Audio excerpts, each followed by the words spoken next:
అస్సలాముఅలైకుం వరహ్మతుల్లాహి వబర్కాతుహు. సోదరా సోదరిమణ్లారా, ఉదయం 3 గంటలకి సెహరీ చేసి నిద్రపోతున్నారా? సెహరీ ఎప్పుడో అర్ధరాత్రి పూట లేచి గబగబా తినేసి ఫజర్ నమాజ్ చదవకుండా పడుకుంటున్నారా?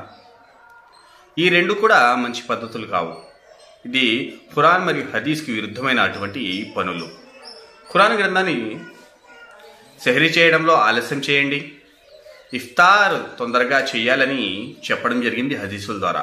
ఖురాన్ గ్రంథాన్ని మనం చూసినట్లు ఖురాన్ సూర బహరా 2వ అధ్యాయం 187వ వాక్యంలో స్పష్టంగా చెప్పడం జరిగింది. మరియు ఉదయకాలపు తెల్లని రేఖలు రాత్రి నల్లచారల నుండి స్పష్టం అయ్యే వరకు మీరు తినండి, త్రాగండి, ఆ తరువాత చీకటి పడే వరకు మీరు ఉపవాసాన్ని పూర్తి చేయండి అని చెప్పడం జరిగింది. అంటే సూర్యాస్తమయం కాగానే ఉపవాసం విరమణ అంటే ఇఫ్తార్ చేయాలి. ఇఫ్తార్లో అనవసరమైనటువంటి జాప్యము చేయకూడదని, ఉపవాసము విరమణలో వేరే ఇతర పనులు చేసుకుంటూ కాలక్షేపం చేయకూడదని, ఇదెంతో శ్రేయస్కరమైనటువంటి విషయమని హదీసుల ద్వారా కూడా రూఢి అవుతుంది. విసాల్ చేయకండి. విసాల్ అంటే ఏమిటి? రోజా ఉపవాసం ఉండి ఉపవాస విరమణ చేయకుండానే మరునాడు ఉపవాసం ఉండటము.